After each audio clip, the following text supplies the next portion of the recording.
Okay. Good evening. Good evening. I'm Cecil Giscombe. Welcome to the Holloway Poetry Series fourth fall event, the reading of Yusef Komunyakaa, who was, as some of you will remember, the Holloway poet in 1991, 1992. So it's a bit of a homecoming, a returning letterman. Clara Marie Stanchek will introduce Yusef Komunyakaa, and I will mention, before that, I'll mention our next and final fall reader will be Tyrone Williams on the 21st of November. So mark your calendars, come back for that. Our first reader tonight is Evan Klavon, a graduate student in English at the University of California. And I will yield the podium to Isaac Zisman, who will introduce Evan Klavon. Thank you.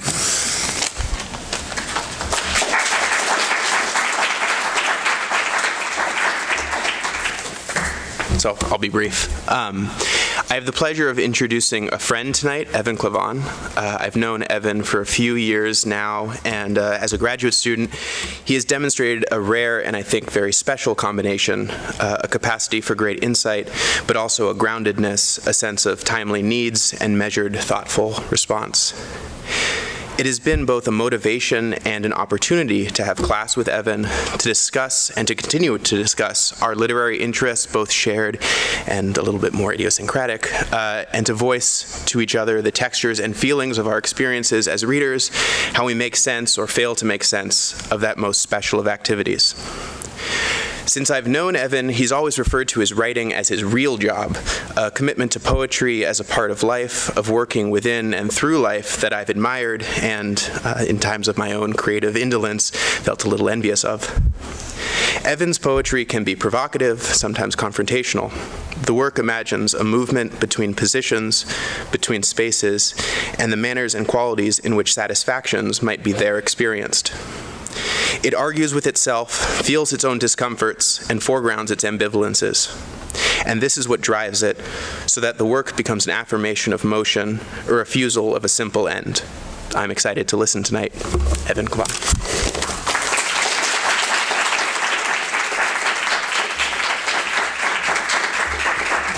Thank you, Isaac. That's very kind. Thank you also to Cecil and to Christopher for inviting me to read tonight and for taking care of all the administrative labor that goes into the wonderful Holloway series.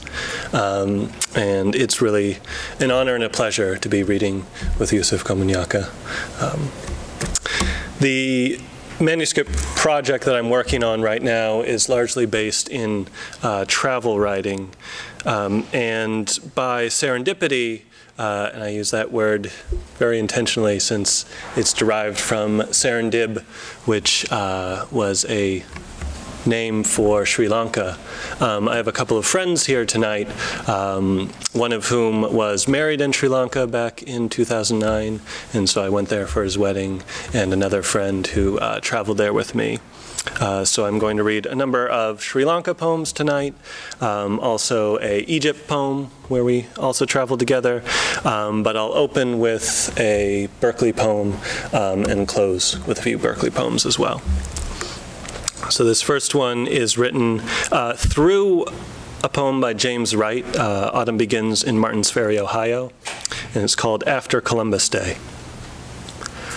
Autumn begins in Berkeley, California, not at all. At the Condorcaness Park Rose Garden, I picture the crew of the San Carlos, sunset ushered through the Golden Gate, and the burnished faces of Ohlone tribespeople discovering that land-making. All the ashamed of history now call this bay home. Critical rhetoric pitched like an occupation, grinding for purchase. Even so, the sunlight beams carcinogenically beautiful at the beginning of October, to fall in protest with this wealth against ourselves. Rates of exchange. Whatever pounds asked for 2 paper entry visa stamps. Hours ketchup, Western toilet for roadside piss under stars, hours deep in Sinai. A few headlight flashes for high beams one, other off, except inside blinker, both still 90+ miles per hour. A hostel bed beside new met tagalongs out of Israel, for starlit gravel, occasional camel gurgle somewhere aside. For first eye of gold from Russian pilgrims, him. Exodus desertion for Apollo passage through space. Purchased hibiscus tea for welcome to remains of unsold to preceding pilgrims' breakfast feast. 3,750 steps from rock for penance, plus 1,000 cairns pilgrim added for last half-mile down, yipping boy dogs before and behind, hawking robin's egg blue rocks. Palm-dotted shore strip for coral underworld.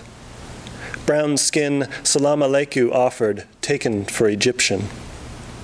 How do you like Mubarak? Empty shotgun seat for soldier escort. Cash flow waiting half buildings for 3-wall slat and palm thatch huts, Coke crates, solar panel, satellite dish, pool table, dead dog, rock beach, Gulf of Aqaba Mountains, Saudi Arabia. From hermit, desert shrub tea for friends, rock art for Machina's call. Mist sunset for phosphorescent fish flash in shallows dark. For bed, all roll in flooring carpet, fourth wall open to dog's rut, sea lapping. Camels to gallop whipped for our discomfort, guide's amusement. Agreed fare requoted, euros for pounds. Rome and Athens for Karnak a whole millennium before. Pocket fumble for small bill for train station WC custodians handout for bakshish.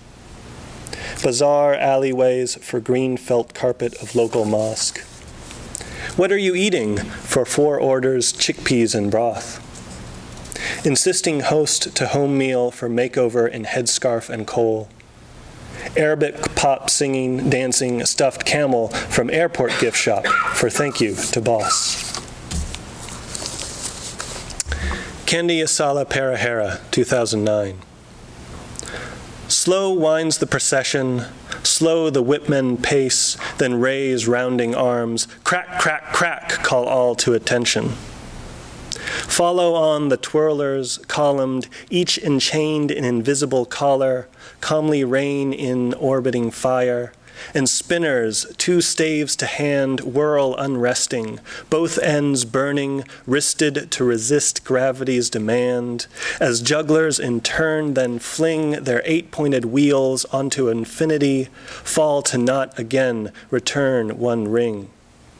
Fire past, now drummers march their feet in, slow under thrumming quick beat, leading trooped dance corps, their several limbs maneuvers bearing fabrics, feathers, sticks, swords, before the stately mass of standard bearers upheld province flags, false fluttering unfurled brass. And last, the elephants, hung in elegant rugs, light-studded masks draped across their ivory-flanked faces. Wave after wave passes, the holy commotion sure slow, steady, preceding the sacred casket saddled on the back of the grand tusker, treading 4-lane pure white silk. The golden replica of, the golden reliquary of, the left canine of Gautama Buddha. This held in the Kandy Temple, preserved by the Sinhala government in Colombo that has vanquished the Tamil rebels for their desired Hindu homelands, thus closing the quarter-century war to end the suffering, the parade continuing its circling march through the night. The River Kwai/T. Discovered. Kitugala ideal for hill country jungle experience, Upali says, can stay in riverside huts run by his friend Chana, a Sri Lankan hippie.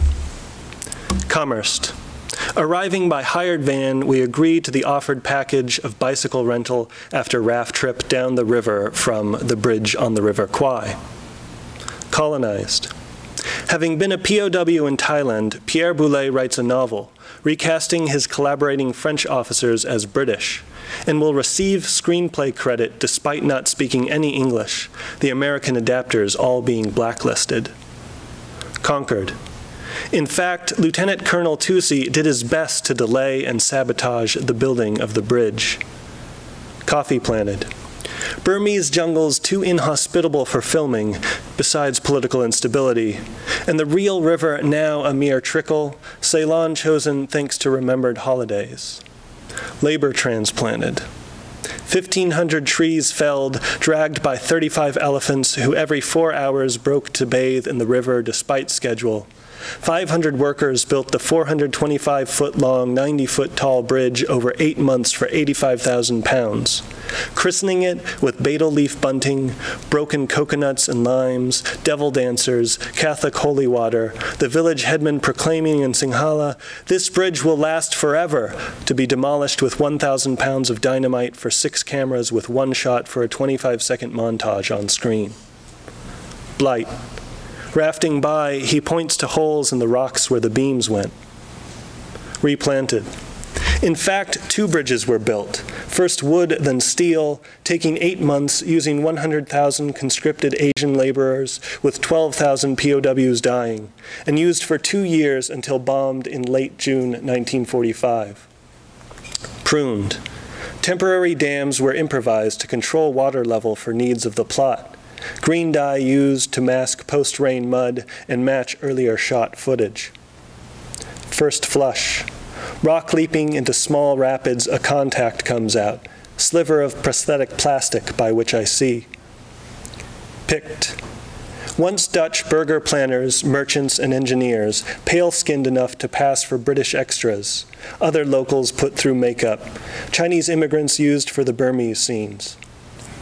Second flush. Pointing, we think he's saying coconut, then realize crocodile. Picked.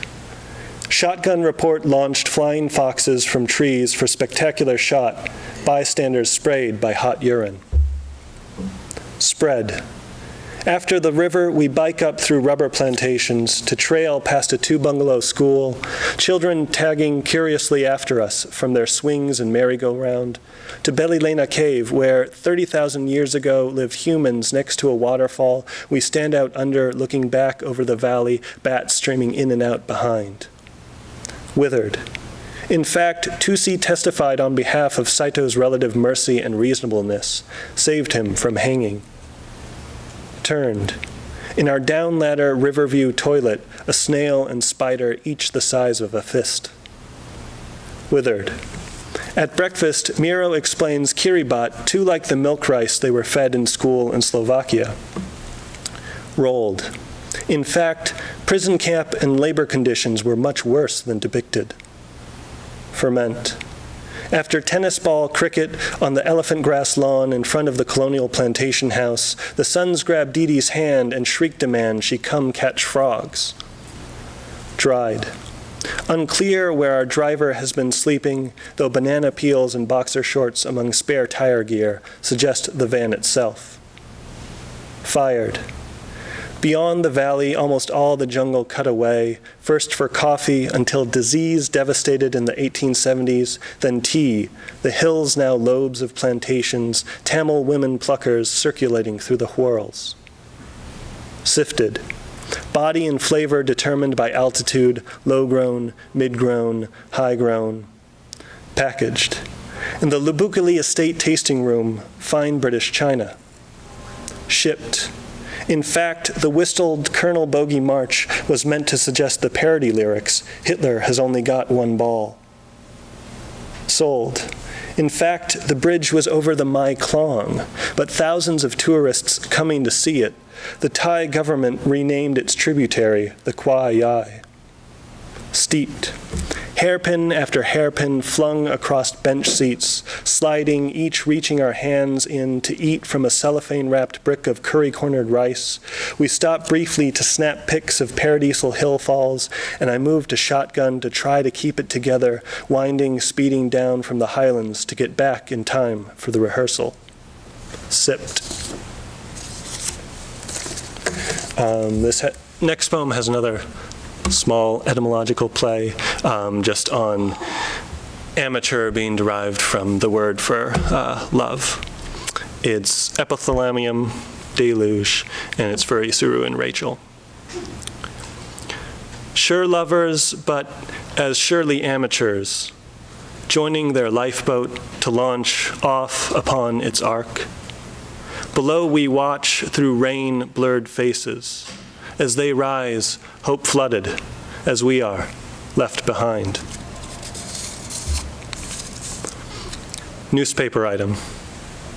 A child in Nepal is born with the remnants of a twin sewn into him. His mother fears the elder's thoughts to name her witch in blame for the late monsoon. But in the infant's 4 arms, 4 legs, the locals see Ganesh reincarnate. Pilgrims come from leagues around to see and worship the god, offer what alms they have, or food. The boy's father says all he wants is to give him a normal body. The operation would cost $50,000 US. This poem is titled Where, but the W is in parentheses, which is something that was inspired by a blog that the poet Rachel Zucker was keeping for a while called The Here and Where. It's a nice little thing. Google it. And this is for Laura. Where? Co-editing an issue of her zine on home, she texts, "If you could live anywhere without worry for job or money, where would you live?" Discomfited even to think the hypothetical without her, he neglects answer. Hours later, to her press, will give the moon. Then, when she texts asking definition for home is, over 5 replies walking home, he returns, the absent origin of nostalgia, the ideal end of utopia. Wherever you are, whenever you come to terms with not being somewhere else, what you must leave in order to do work, where you welcome and care for others. Just 2 more.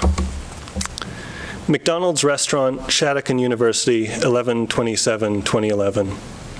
And I should say with this that this does sort of use dialect or vernacular or what have you. I'm going to try and perform it in a way that sort of has faith to the documentary attempt that I've made on the page. Not going to try to perform it in a blackface way, so just to say that.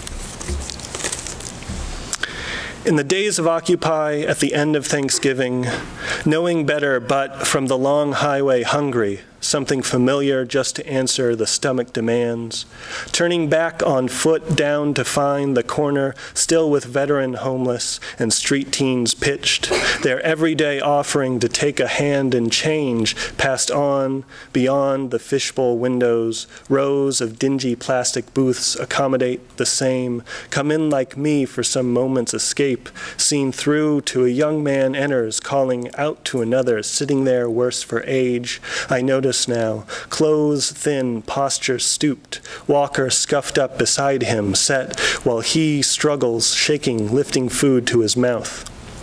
Hey brother, how you been? All right? Taking care of yourself? Doing all right? You ought to go down Oakland way, get you some help down there.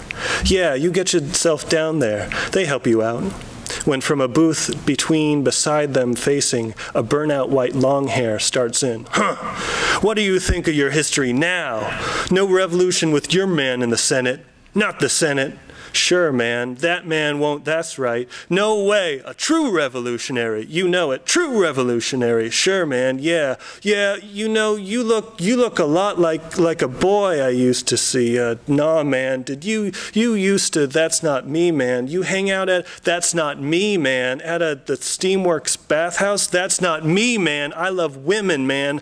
Arms raised, thumping chest, backing out the door. Women, motherfucker, I love women. Assignment. When you write about other people, other places, remember what they said, not what and where they were to you. Remember, no one is a symbol, whatever memory may make of him. That nuisance in the botanical gardens who kept following, guiding till we paid him to stop. Whatever the structure of global capital, tourism, market dynamic, how signally pale your skin, he had need such as you can repudiate, satisfied. No one is an instrument for pathos, no matter the guilt complex or complex guilt that adheres and adheres. The burqa'd beggar with her begging black gloves, or postcard hawking children wandering ruins. Whatever misery may be for them, it is theirs, practical and mundane. Among the help Isuru's family hired, one a retarded neighbor who'd pick every fallen leaf from out the elephant grass. In writing, his teeth were so bucked they'd make a horse bashful. Don't shut your eyes to the accomplishment of that immaculate lawn. Admit that when another brown face in the street stopped you saying, "Friend, remember me?" you assumed to sell you something. In fact, you can't say for sure which of you was mistaken. That you bought something from the pensioner who sat in the shade with fruit and water bottles on the Manarolan hillside after taking his picture as he started gesturing dissent is not enough. To apologize in the poem is not enough. Take your dusty foreign tongue back and ask their names. Thank you.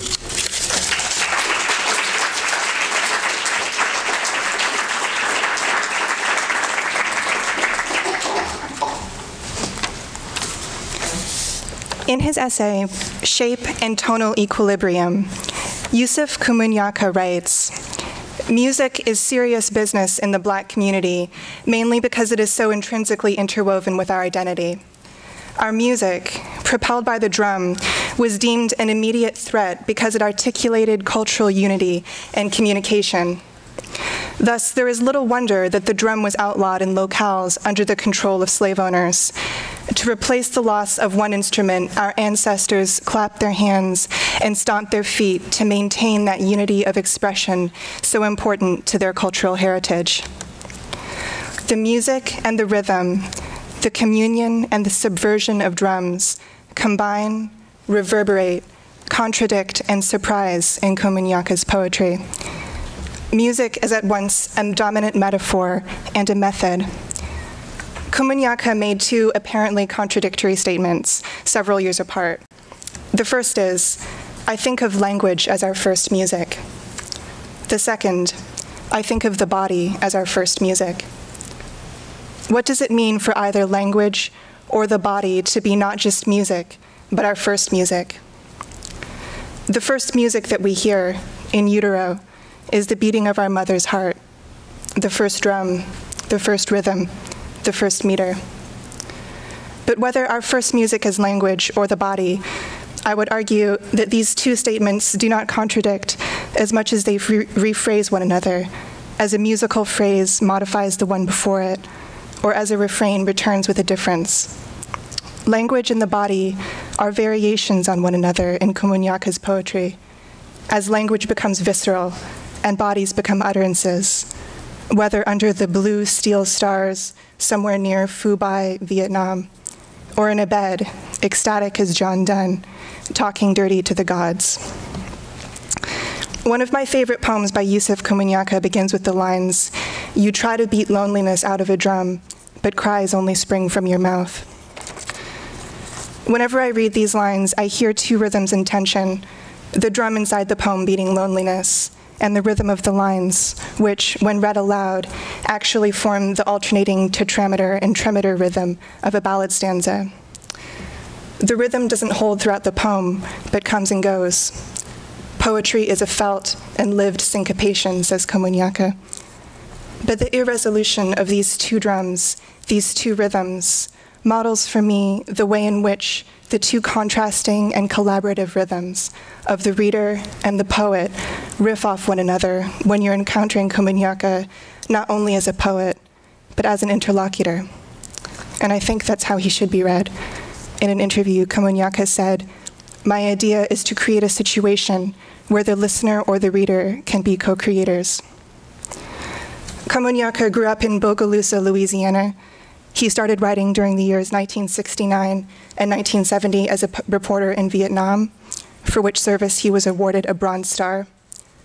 Komunyakaa is the author of 12 books of poetry, including The Chameleon Couch, which was shortlisted for the 2012 International Griffin Poetry Prize, Talking Dirty to the Gods, and Thieves of Paradise, both of which were finalists for the National Book Critics Circle Award, Neon Vernacular, for which he received the Pulitzer Prize and the Kingsley Tufts Poetry Award, Dien Kai Dao, which won the Darkroom Poetry Prize, and I Apologize for the Eyes in My Head, which won the San Francisco Poetry Center Award.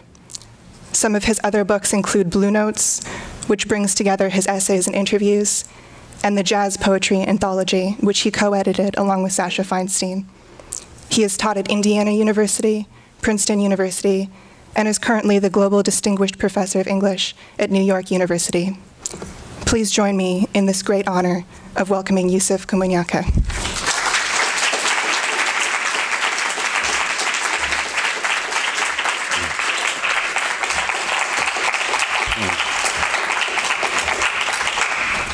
Thank you for a wonderful introduction. I thank you all for being here. I'm not supposed to get too close to the mic here, so okay.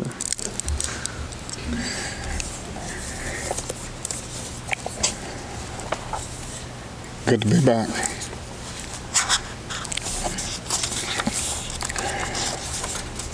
Okay. I don't promise to surprise myself, but I'm going to start with this poem entitled, When Eyes Are on Me.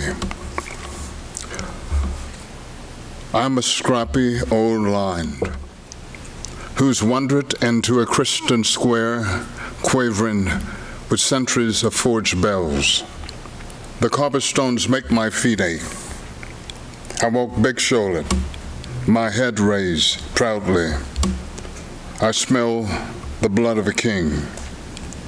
The citizens can only see a minotaur in a maze. But I know more than a lion should know. My roar goes back to the Serengeti, to when a savanna was craggy ice, but now it frightens only pigeons from a city stoop.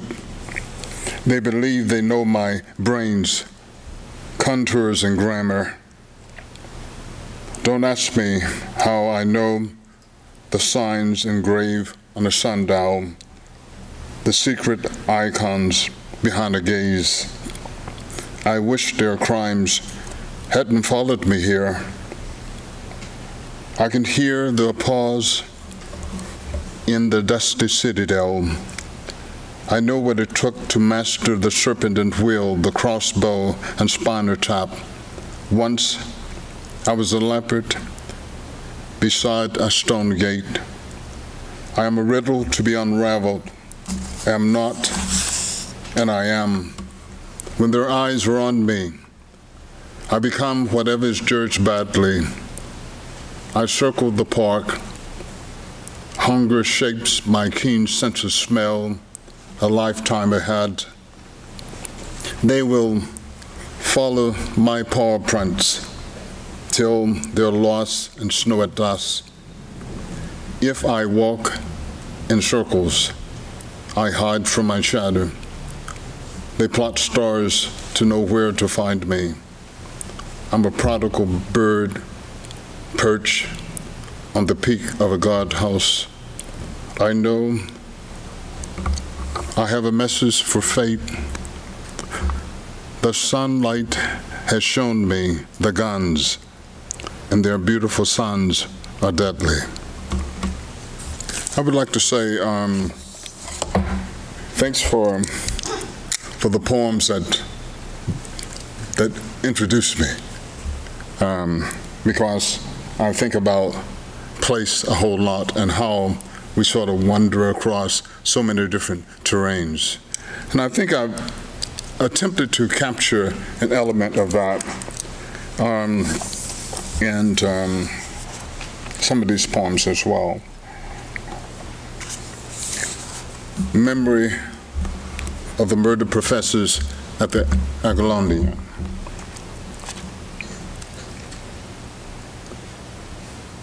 They fired a bullet into the head of each question, trying to kill Kant's unending argument with Hegel. They burned laws, moral codes, and the golden mean. Anyone serving tea and cookies to death, looking or acting as if he knew love, stood before the firing squad. All questions had to go, pronouned and nouned. If it crawled on busted kneecaps, whimpering or begging for mercy, it was still half of a question. The little skyscraper of glass boxes, sunlight strikes the same time of day at a certain angle outside Zakopane, looks like condos where nimble ghosts still stand up to the darkest answers. No, I can't hear one voice pleading, but I do hear gusts coming down from the hills. No, you're wrong again. The crow perched on the totem is real. Look at how the light lifts off its wings, but I wish I could understand what it is he's trying to say. I think I heard a name.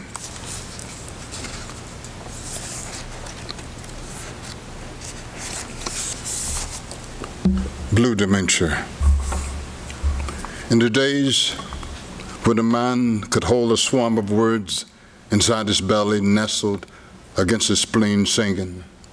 In the days of night riders, when life tongued to read till blues and sorrow song call out of the deep night, another man done gone, another man done gone. In the days when one could lose oneself all up inside love that way, and then moan on the bone till the gods cried out in someone's sleep. Today, already I've seen 3 dark-skinned men discussing the weather with demons and angels, gazing up at the clouds and squinting down into iron grates along the fire streaks of luminous encounters. I double-check my reflection in plate glass and wonder, am I passing another Lucky Thomason, a Marin Brown cornered by a blue dementia? Another dark-skinned man who woke up dreaming one morning and then walked out of himself dreaming? Did this one dare to step on a crack in a sidewalk, to turn a midnight corner and never come back whole? Or did he try to stare down a look that shoved a blade into his heart? I mean, I also know something about night riders and catgut. Yeah, honey, I know something about talking with ghosts. I think that sort of comes maybe close to the edge of the blues. The rest of the poems I'm going to read, these are newer poems. They don't appear in a collection. Islands. An island is one great eye, gazing out, a beckoning lighthouse, searchlight, a wishbone compass, a counterweight to the stars. When it comes to outlook and point of view, a figure stands on a rocky ledge, peering out towards an archipelago of glass on the mainland, a seagull's wings touching the tip of a high wave, out to where the brain may stumble.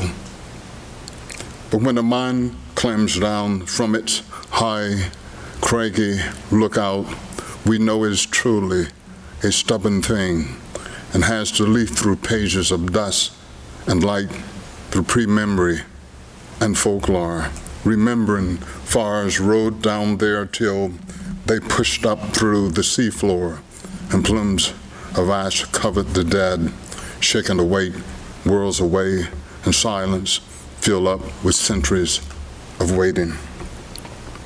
Sea urchin, turtle, and crab came with earthly know-how, and one bird arrived with sprig in his beak. Before everything clouded with cries, a millennium of small deaths, now topsoil and seasons of blooms in a single seed. Light edged along salt-crusted stones across a cataract of blue water, and lost sailors' parrots spoke of sirens, the last words of men buried at sea. Someone could stand here contemplating the future, leafing through torn pages of St. Augustine, or the prophecies by fishermen, translating spore and folly down to taproot, the dreamy-eyed boy still in the man, the girl and the woman, a sunny forecast behind today, but tomorrow is beyond words. To behold a body of water is to know pig iron and mother wet. Whoever this figure is, he will soon return to dancing through the aroma of Diger's log, ginger, lily, and bougainvillea, between chants and strains struck till gourds rally the healing air, until the church steeple birds fly sweet darkness home. Whoever this friend or lover is, he intones redemptive harmonies.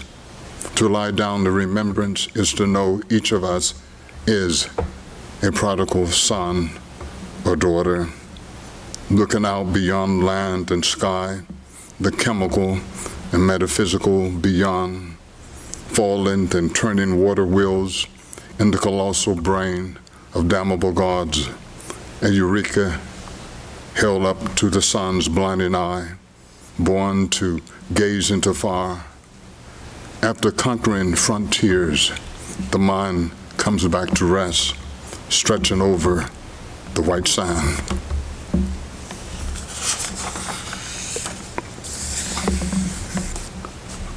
Latitudes. If I am Ulysses, I am his dear ruthless half-brother, strapped me to the mast so I may endure night sirens singing my birth when water broke into 1,000 blossoms in a landlocked town of the South, before my name was heard in the womb-shaped world of deep, sunless waters. Storms ran my ship to the brink, and I wasn't myself in a kingdom of unnamed animals and totem trees, but never wished to unsay my vows. From the salt-crusted timbers, I could only raise a battering ram or cross, where I learned God is rhythm and spurs. If I am Ulysses, made of his words and deeds, I swam with sea cows and mermaids in a lost season, ate oysters and poison berries to approach the idea of death, tangled in the lifeline slack on that rolling barrel of a ship, then came home to more than just the smell of apples, the heavy oars, creaking the same music as our bed. Fortress. Now I began with these two hands held before me as blessing and weapon, blackbirds in fierce flight and instruments of touch and consolation. This sign means stop, and this one, of course, means come forth, friend. I draw a circle in the red iron clay around my feet where no evil spirit dares to find me. One's hands held at this angle over a boy's head are a roof over a sanctuary. I am a greenhorn in my fortress in the woods, with my right eye pressed to a knothole. I can see a buzz in the persimmon tree.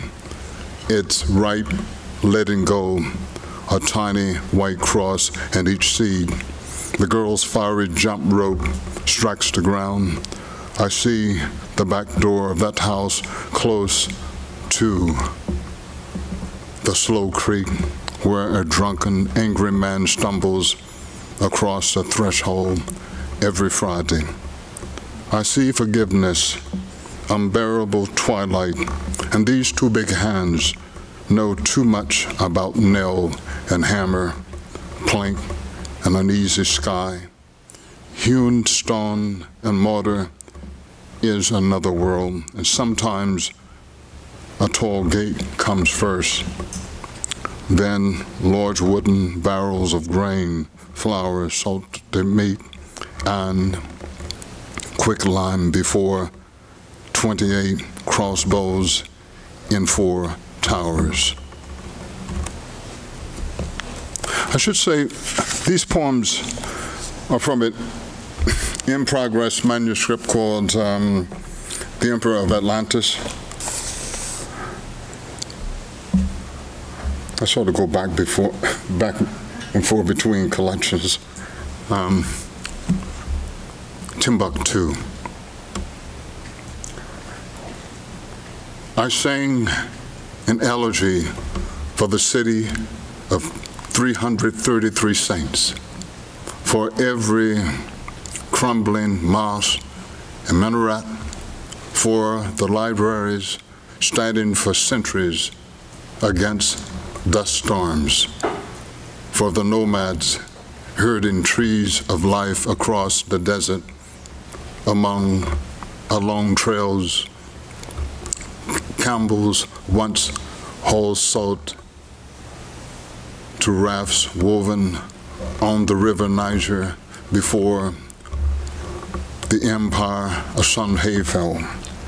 The griots speak of an epic memory of stardust and sand, but now mercenaries kidnap, run drugs, and kill in bold daylight. Blood money brought them into Libya, and more blood money took them home, brandishing stolen guns and grenades. When Lord Byron intones Don Juan, where geography finds no one to oblige her, I hear my name. But no one stands up to prophecies the other side of limbo against the modern as a metallic eye drones overhead.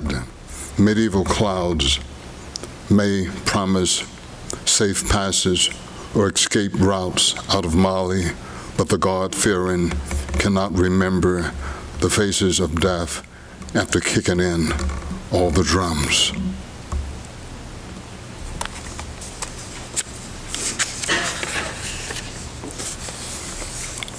Envoy to Palestine.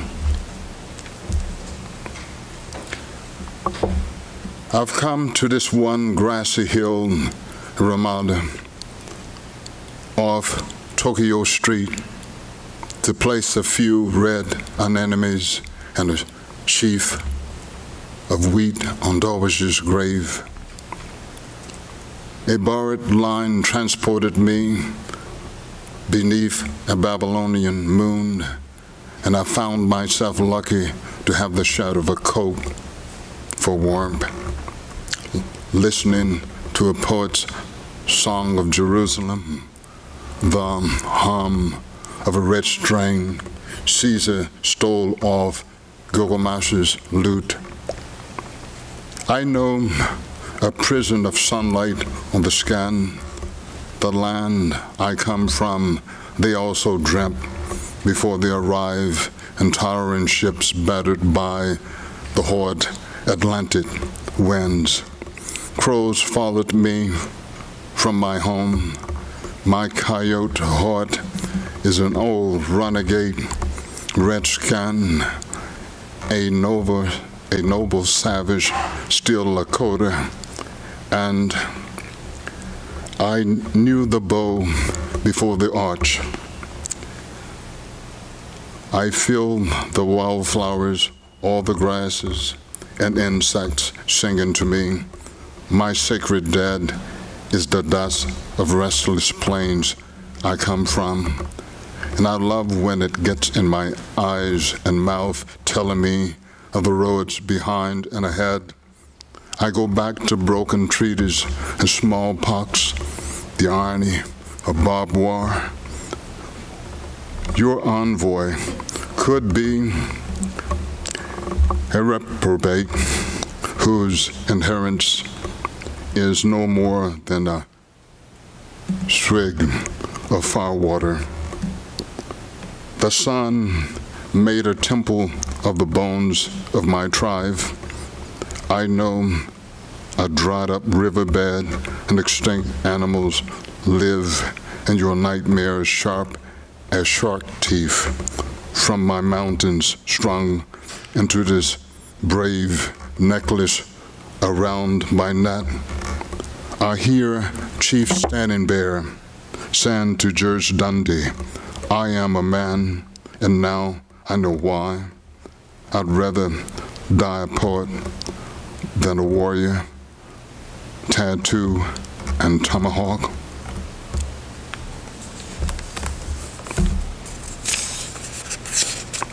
Just a few last poems.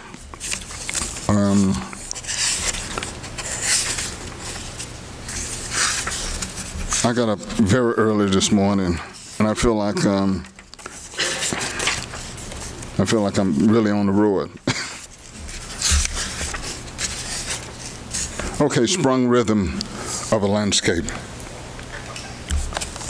I think that may have something to do with poetry, right? Charles, I'm also a magpie collecting every scrap of song and color and prophecy beside the river in the lonesome valley, along the trail of tears, switchbacks, demarcation lines, and railroad tracks over a ridge called the Devil's Backbone, winding through the double green of Appalachia down to shady Dominion and Indian summer. I don't remember how many times, caught between one divine spirit and the next detour, I wanted to fly home the old way around contours of doubt, tailspins. I've learned to gauge so well voices ahead, before, not yet born, and beyond, doubling back to the smell of magnolia. Whatever it was in the aboriginal light held us to the road, but your early sky was different than mine as I drifted up from bottomland, snagged by grapevines and bullfrog lingo in the bluesy grotto. One way or another, a rise and fall is a rise and fall, a way in and a way out, till we'll grass dance down. I too know my Hopkins, Lightning, and Gerard Manley. Gigging to this after hour when all our little civil wars unhealed in the body. I shake my head till snake eyes fall on the ground as history clams into the sinking skull to ride shotgun. Our days shaped by unseen movement in the landscape, cold cocked by brightness coming over a hill, wild and steady as a palomino, renegade, spooked by something in the trees unsaid. The red bud followed us into startless cities and spoke. Red bud followed us into startless cities and shook us like dusty rags in a dizzy breeze. But we're lucky we haven't been shaken down to seed corn in a ragged sack looped in cinch-tight lumps of dirt hidden in our coat pockets. Charles, we came as folk songs, blues, country and western to bebop and rock and roll. Our shadows hanging out, bandaged up and drone on the wall, easing into light at the top and the bottom of day. Each step taken, each phrase, every snap string, fallen arch and kiss on a forgotten street in Paris translated us back to hidden paths, abandoned eaves and haylofts where a half-century of startlings roost, back to when we were lost in our dream-headed separate eternities,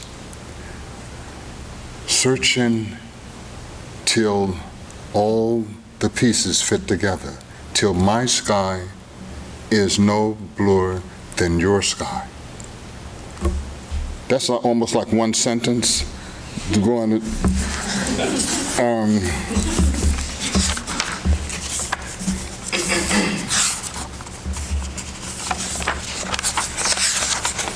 Okay, there's two more poems. This is one sentence as well. And it's a sentence that is continuing. It's 40-some lines. This part of it is, and I won't try to explain it. Requiem. So when the strong unholy high winds whiplash over the soul of marshlands, eaten back to a sigh of salt water, the crescent city was already shook down to her pilings. Her floating ribs, her spleen and backbone left trembling in her old world facades and postmodern lethargy, lost to waterlogged memories and quick-claim deeds, exposed for all eyes, damnable gaze, plumb-lined and heart-throb, ballast and water taper. Already the last ghost song of the Choctaw and the Chippewa was long gone, no more than a drunken curse among the oak and sweet gum leaves, a tally of broken treaties and absences, echoing cries of birds over the barrier islands, inherited by the remittance man, Scallywag, and King Cotton. And already the sky was falling in on itself, calling like a cloud of seagulls gone ravenous as the Gulf, reclaiming its ebb and flow chart, while the wind banged on shutters and unhinged doors from their frames, and unshangled the low-ridge roofs, while the believers hummed Precious Lord in Deep River as the horsehair plastered walls galloped along with the surge. Already folklore began to rise up from the buried ladygag and sleuths, pulsing beneath the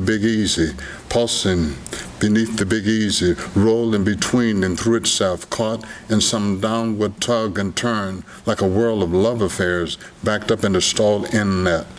A knelt-down army of Cyprus, a testament to how men dreamt land out of water where bedrock was only the heart's bump and grind. Its deep, dark churn and acceleration blows it down to those unmoored timbers already nothing but water, mumbling as the great eye lingered on a question, then turned the gauzy genitalia, abacus and Zulu left dangling from magnolias and rain trees already.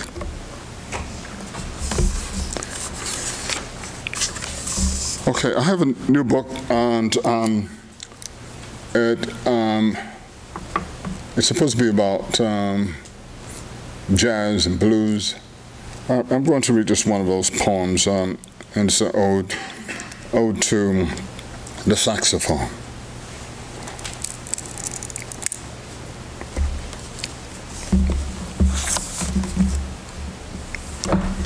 I've heard men push their thoughts and dreams into you, making the reed speak and moan through your shape, breath so close to a human voice, it says damnation and beatitude.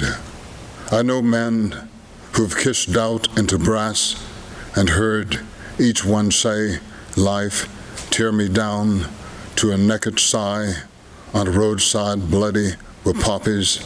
You know, I could go on this way till I'm kneeling before the seventh sun.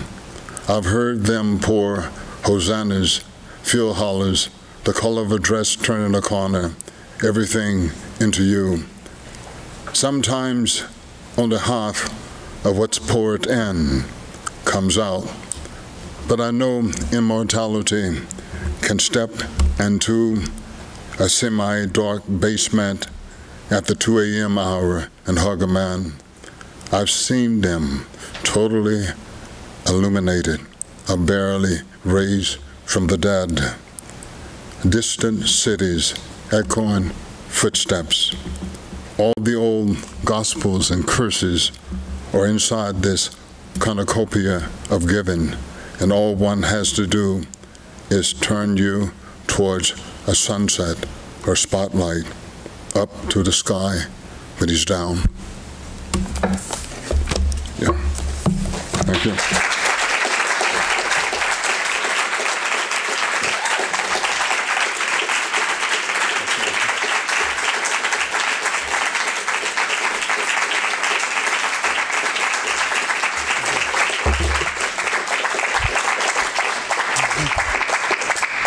Thank you, Yusef Komunyakaa. Thank you, Evan Klavon. Thank you to the introducers. And thank you, audience, for coming. Our friends from University Press Books are here. They have books to sell. Buy a book, talk to the poets, and come back on the 21st of November to see Tyrone Williams. Thank you again. Thank you all. Good night.